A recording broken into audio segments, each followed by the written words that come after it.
Good evening, ladies and gentlemen. We are running behind schedule, so I can assure you we'll finish our session within time, okay? But if we're starting late, then our session will go on that much extra time. I can see we have reduced audience because being the last session, but you must realize that normally the best material is always kept till the end. So we have very good material, solid data to show what we are going to talk about, and I am sure that we have equally serious audience here to listen to us. Okay, our topic is unconventional hydrocarbons for India. I see some young students here, I believe. I don't know how much they know about unconventional and conventional hydrocarbons. If I may just dwell few seconds on that, conventional hydrocarbon is what we normally produce under normal circumstances from a normal reservoir under normal pressure and temperature conditions. And unconventional is which is require high technology, is more difficult to produce. I have a slide to compare conventional with unconventional later on to show you very quickly. My intention is not to dwell too long. I just show you a few slides on the subject, introduce shale gas and CBM, just tell you what's happening on CBM and shale gas in India. Incidentally, I am the one who started CBM in India in 2001, so I know what I'm talking about. But I'll not go into history at this stage, but anybody is interested in knowing history of CBM, then let me know. Later on we'll talk about that. And shale gas is something new the government has been trying for the last 4 or 5 years, and they have now given blocks to ONGC and Oil India for producing shale gas. So I'll be just covering one slide as to tell you what's happening in ONGC on shale gas. So very quickly, we'll move on. This just shows why we need unconventional hydrocarbons. And there's a bottom line there is in blue that shows the domestic gas production. And the domestic gas production, you might be reading in newspaper, is coming down, especially from East Coast of our fields. Projection was very, very high, and now it's come down because of reservoir engineering problems mostly. And deep water is very, very expensive and technologically very advanced. So it's very expensive drilling of wells, very high technology required to produce deep water. And you also should have remunerative gas price.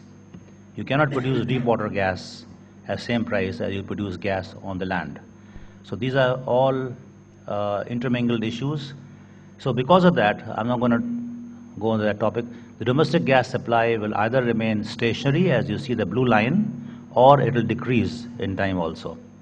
And I think government has to put an effort to increase domestic gas. That's the blue line. I'm not going into the top one because demand shown here as for the 12th plan group is very, very high because of industry slowdown and sudden fall in price. The gas demand is not going to be as much as shown in the Planning Commission document. For example, they are saying now it will be as high as 501 million cubic meters in 2020, 21-22, but it will not be that high. I don't think it will cross 350 or something like that by 2020-2025. So it's now much lower now. So I'm not going to the demand part, I'm just the availability part. The next shows why we need all this, because India is in a very unique, unfortunate position. Unique, not in a good sense, unique in a bad sense. We're the only major country in the world who will be spending 6.5% of our GDP on import of crude oil and gas. And no industrial or developed country can afford that. You cannot spend 6.5% of GDP on energy imports. And on energy, you should be always 50% self-sufficient. If you're not, in case of any emergency, you just fall flat on your face. You have to have sustainable energy supply. And we have a number of incidents. I don't know how much you will remember that, 65 war, 71 war, when there's a total embargo on our country. We could not import crude oil, and we had to depend on Mumbai High, which is our main oil-producing field. Mumbai High just saved us at that time. So 50% self-sufficiency is a must, but the way we are going right now, our imports are already 82%, and the next 5 years, they'll become as high as 90% import. No country in the world can sustain that kind of import. 6.5% of GDP, and on the right side you will see those bar charts, and the brown one is the foreign exchange requirement for India in 2009. In 2009, our foreign exchange requirement will be in 2030 $300 billion. By that time, we'll be spending $85 billion on LNG import, $385 billion in 2009 terms. Let me repeat now, 2009 terms, $385 billion we require. We only have export of $110, $115 billion. So the bubble is going to burst. So we have to have more production, and that is why, beside domestic gas, you require unconventional gas. That's the known as unconventional gas resource triangle that just shows on the top you see conventional gas. So the triangle, I don't know how many we can see from that distance. Perhaps you can't see it, I'm not sure. But you will have a copy of this slide. Top is the conventional gas. On the bottom side, on one side you have shale gas, on the other side you have gas hydrates. It clearly shows from conventional gas, when you go to unconventional gas, you're going to have decreasing permeability, you're going to have decreasing reservoir quality, you're going to have bad reservoir, which is more difficult to produce, and what is very equally important is increasing complex technology to produce it. When you do that, whether you do shale gas or gas hydrate or CBM or even tight gas, they're all unconventional gases, you require more money. And that's why gas pricing issue is very important. If you don't have the right pricing, except the government companies which are forced to spend money on this kind of gas, no private sector company will come forward and produce gas at this high cost if they don't get paid back for their high cost. Now this just shows, session is now on CBM and on shale gas, so I'm covering these two topics. CBM, very quickly, few slides that shows what has happened in the past. We started CBM in 2001. I was the DG at that time. And we gave 1 block, 2002 we gave 5 blocks, 2003 we gave 2 blocks, and we called that CBM round 1. Then you can see the next one, 2004 we gave CBM round 2, 2006 CBM round 3, then 2010 came CBM round 6. But unfortunately round 3 and round 4 came 2 years later and 4 years later, and after round 10 we've forgotten about CBM. So on one side we're shouting we don't have enough gas in the country. On the other side, we're not offering blocks for CBM. Our 2010, not a single round. So we can't sleep over energy. We have to be active, only the energy will be produced.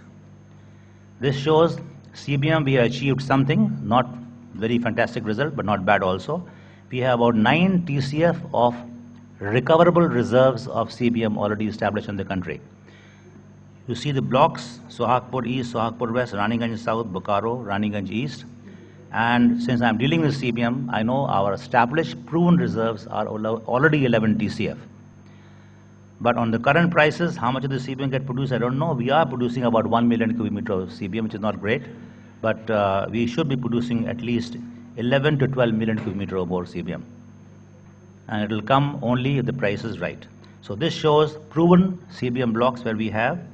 And the companies which have access to this proven CBM are Reliance 2 blocks, GECL 1 block, ONGC 1 block, SRN 1 block. You have the slides, you can see that later on this thing. Okay, next.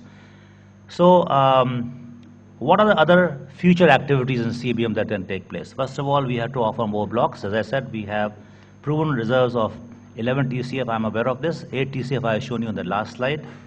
And it's very environmental friendly. We know that. We are highly polluted our environment. When you're landing in Delhi, you can see the haze. When you're coming over Pakistan, you start seeing the haze over Asia. That much our environment is polluted now. So in this country, you require use of gas and other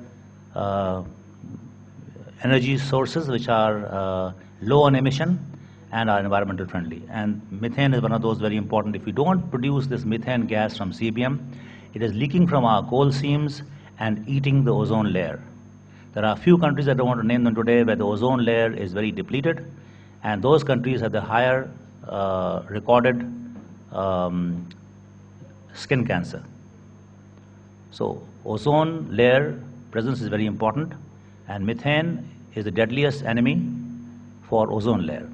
So if we produce this gas, we get gas for our production. At the same time, we save our environment.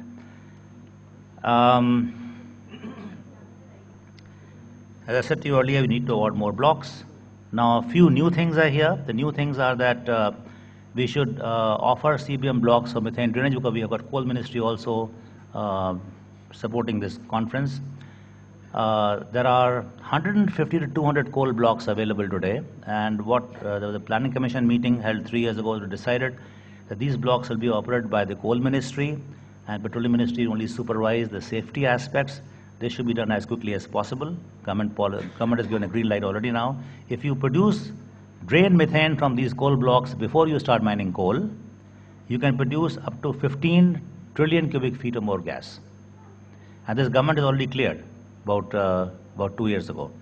It's just a matter of implementation. So I think the relevant agencies have to implement this now. The next thing is that, which has not happened yet, I'm just saying that the operators in the existing coal blocks should be authorized to exploit CBM from their coal blocks. Anybody who's owning coal blocks should be authorized to produce CBM from their own coal blocks, and this way we'll be able to add more CBM blocks in the country. And Ministry of Coal and MOPNG can draft a policy guideline on this, which is shown in red color there. And lastly, I am saying the government has to allow simultaneous production of CBM and conventional oil and gas in the same block. This is not happening. There are many blocks of ONGC, Oil India, and private companies where we have a lot of coal, and the government says, okay, if we're giving you this block for oil and gas, you produce oil and gas, you can't produce CBM. This should not happen. They should be allowed to exploit both, because there are separate wells, conventional wells for oil and gas, and CBM wells are low pressure wells, sub-hydrostatic, and you produce CBM from a different well now. So I think this can be very easily done, and this government should do quickly. Okay, now I'll move to shale gas very quickly. The slide shows various activities that go into shale gas. You can have a look at this slide later on. If anybody wants to discuss this, we can talk later on also.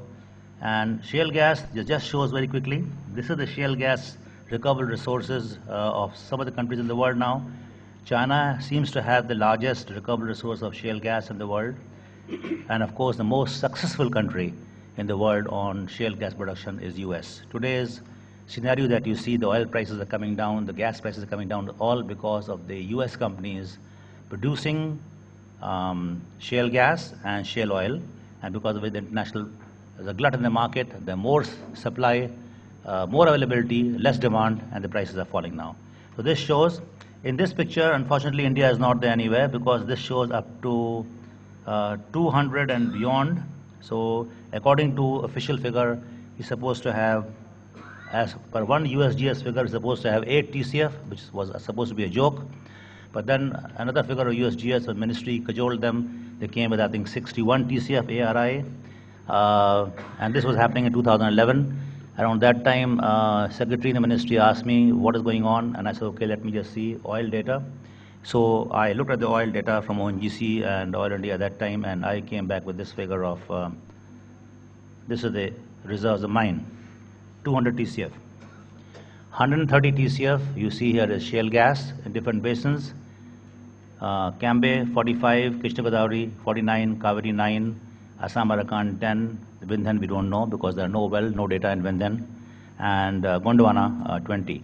Now this is not a magic figure. This figure will keep on changing because we have very, very limited data, and we have oil well data, and you do not get CBM shale gas potential fully determined from oil wells. You have to drill especially a well for shale gas and try and find out what's happening in the subsurface now. So this is based on oil data. So 130 TCF we have assured reserves. These are recoverable reserves of shale gas. 30 TCF we have CBM, and 40 TCF we have tight sand, and this comes to 200 TCF. Let me now just go back on some of this slide. Now, shale gas, you see in this one, now, it's very important now. Shale gas needs market-driven price or fiscal incentive, and it's very clear why it requires that. You must call a spade a spade. You just can't mince your word. You cannot get shale gas policy for 5 years and 10 years because it will never get implemented if the price is not right. It's because shale gas wells are always deeper than conventional wells, because shale is a source rock. It's feeding from reservoir rocks from below, generally from below. So you have to go into deeper rocks to produce gas from shale. And these wells are generally, for example, now in Cambay Basin, they are 1,000 meters deeper as compared to conventional well. The 1,000 well deeper means exponentially the price keeps on going up, and these wells will be $1 or $2 million more as compared to conventional well. Again, then you require this pad system for drilling to save cost of land, because you require a large number of wells. For one land, you do directional wells. Cost is very high for pad drilling. Then you require horizontal or multilateral wells. Cost is always high. Most of you must be knowing about this. Multi-stage fracking, 5 to 20 fracking. Each fracking can cost $10,000 to $30,000. Cost again is very high. And you require 4 million gallons or 15,000 cubic meter of water. This is a thumb rule I'm saying for this shale gas. Then we have water disposal problem. If water has got any pollutants, arsenic or any such thing, you've got to remove all that before you dispose of the water. That adds to your cost. You need propping agents, 3,000 tons or so, 1,000 to 2,000 tons to, after fracking, to keep the fracks open. That adds cost. And we don't have in India enough pipelines. You must be hearing about this whole day to day. And so you may have to lay your own pipeline that will add to your cost. So in a nutshell, such factors add to cost of higher cost of shale gas wells, which could be 1.5 to 2.5 times more than a conventional well. So it's logical to say that our price for shale gas should be 1.5 times higher than, at least, or 2 times higher than conventional. If you don't do that, shale gas will not get produced. Simple it is. Now this shows a picture of India, various kinds of basins that we have. We have 3.4 million square kilometer sedimentary area. But the important part is orange area that you see, if you can see from that distance, are where we produce oil and gas, and the yellow areas are the one where we don't produce oil and gas. So only about 21% of our sedimentary area we produce oil and gas, shown in orange color. The rest is non-producing area. And nothing is happening in our sedimentary area we don't produce oil. We got independence in 1947. Until now, we've done nothing whatsoever about hydrocarbons in non-producing areas. So shale gas is something which you can produce for some of these basins. I'll show it to you in a minute now. For example, now you see that basin number 6, they're called Vindhyan Basin. It's a very large basin in the middle of India, right there. North of that Vindhyan Basin 6 is Ganga Basin.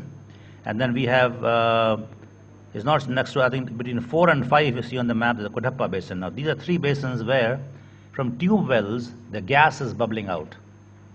There's so much gas in Kudappa Basin, when I went there half a dozen times, in tube wells, the gas is bubbling out.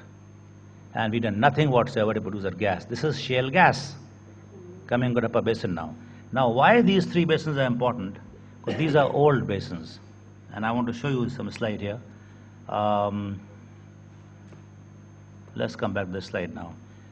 Shales can be of 2 kinds. One on the left-hand side, which if we hammer it, it will break like you break a glass.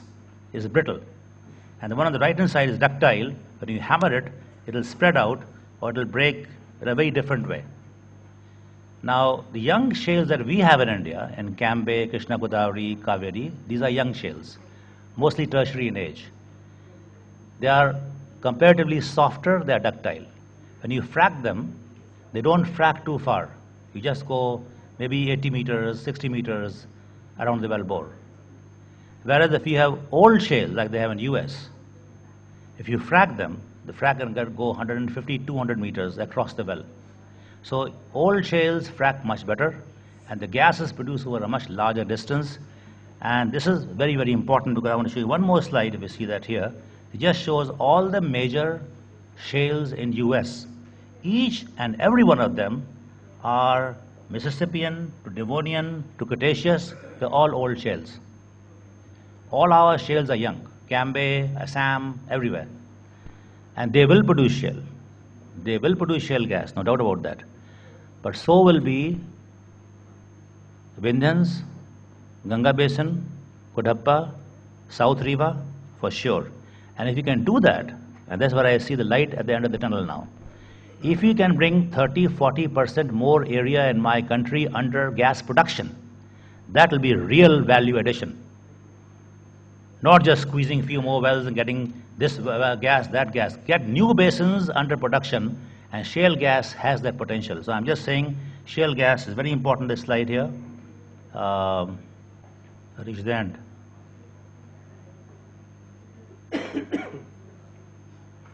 This slide here.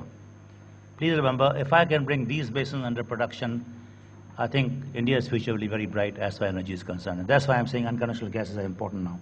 Okay, now very quickly, I'd like to show you what we require to do is collect some more information, which fortunately ONGC, Oil India, are now doing under government directive now.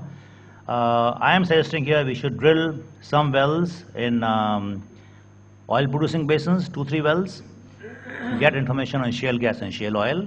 These are standard wells that require specific collection of information for shale oil and shale gas, and this should be funded by private sector on a speculative survey mode. Government has been doing speculative survey where somebody else will do a survey for you. He'll sell the data on behalf of the government and make money out of it. It works very well. When I mapped east coast of India, west coast of India, deep water, ultra deep water, I did spec surveys. Somebody else came, did a survey for us. Through DGH, we allowed data to be sold officially through us, and that guy made 4 times more money, and government also made 4 times more money. This is a very successful model. You don't spend the money, somebody else will, but they will only spend money in oil producing basins. But next part, if you see the last para, what about the non-producing basin? Nothing is produced there. Why should anybody go there and spend money? If somebody does speculative survey, he don't get his money back. So here, we have OIDB funding. We get about 3,000 crore funds every year. And government should fund this thing from OIDB, and ONGC should be asked to drill these wells, collect information officially, and make it public now and use data packages. And only then shale gas blocks will be viable. So I'm moving on now. Quickly now to skip all this now, come back to just few examples just to show you we have enough data. Incidentally, there's complete confusion now here. Everybody has got some or the other figure on shale gas. The shale gas figures of our resource figures range from 600 to 100, which is by McKinsey report, if you see that on the bottom right hand corner, to highest is Schlumberger. They say we've got 2,000 TCF of shale gas resource. Resource means total potential. Whereas I have worked my report on the basis of recoverable reserves, and there are 2 of them. I made my report in 2011, and I said 130 TCF, which is the bottom left-hand side.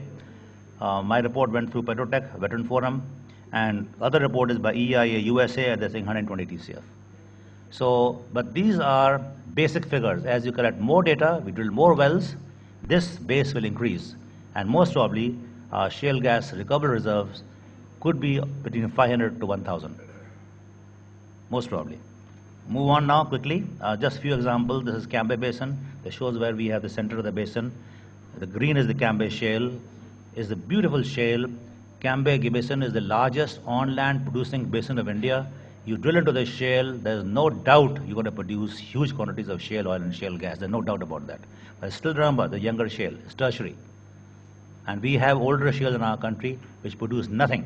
So we should do both, produce from producing basins, oil producing basins, and also go to non-hydrocarbon basin and produce shale gas from there. Another example of tight sand reservoir, there's one example near Cambay field, and this shows, if you see third line from the top, this has been established by a company which drilled wells here, and the assessment made by NSAI, which is a very well-known company in the world which works on unconventional hydrocarbons, and they say 1.6 billion barrels of oil in this particular area, and 1.3 TCF of gas. Just one little area we have this now. So I think India has got many spots with tight gas and tight sands. Another example is now this Raniganj area where ONGC drilled 2 wells. Schlumberger and ONGC, they worked together. And by drilling 2 wells, ONGC established, if you see second para, 48 TCF of shale gas in 879 square kilometer area now. We have 48 TCF in 800 square kilometer area in India, whereas USGS says we have got 6.1 TCF as our shale gas resource. This is what they told us 2 years ago. And now I think they revised it now about 50 or 60. There's huge amount of shale gas in the country, there's no doubt about that. I'll just give you 3 examples now. We move on. Shale gas policy, I mentioned to you about ONGC. Government has announced this policy, given the blocks to ONGC and Oil India to work for the time being now. No special treatment has been given to this gas. Shale gas and oil production will be from the same block at no special price, same standard price. And that's why I feel it will never get produced anyway. But yes, ONGC will have to go through and drill all these wells and collect all the data. So they have to now do 50 blocks for shale gas in phase 1, which will be for 3 years. And in this 3 years, in the 50 blocks, they'll do a lot of wells, collect GNG studies they'll do, and collect of cores. The good thing is that this is a good base which we require very badly, and they'll be collecting this, and hopefully ONGC is if ONGC was not there, on the energy side, this country would have collapsed long time ago. They found Ankleshwar field, they found Cambay field in 1962, Mumbai High in 1976. If ONGC was not there, this country would have collapsed long time ago. So I have a lot of faith.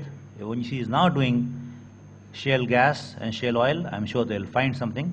But I still feel that you can't just give this to ONGC and Oil India only. It should be also opened up to other companies as well. And I'll come to that later on now. So this is ONGC policy. Now suggestions are very simple. We have to give more blocks in the country. If you don't give more blocks, the gas and oil will never be found. So for last 15 years, we're talking about open acreage system. It hasn't been introduced. If we have open acreage system where you offer blocks every quarter, every 3 months you offer blocks, and every 3 months you award blocks, you just think how many blocks you can award. Now, NELP blocks also, the last I think 2 years or 1.5 years, not awarded any blocks now. Before that, there's a gap of 3 years. This can't go on now. So this will save time and we'll get more blocks. And lastly, I'm saying that to revive the interest of oil companies, which has now sagging very badly in the last 2 or 3 years, we have to give some incentive. Number one, incentive in non-hydrocarbon producing basins. Like I said, Vindhyan, Deccan, Singhalees, Ganga Basin, where nobody has any hydrocarbons right now. Unless you give incentive, nobody will go there. Secondly, I am saying in some oil producing basins, you require incentive, especially in logistically difficult areas, in Himalayas, where it's very difficult to go there and work there, in deep water, ultra deep water, and some premium is required now for shale gas. If you don't give right price for them, people will not be drilling those expensive wells. Well, thank you for your attention.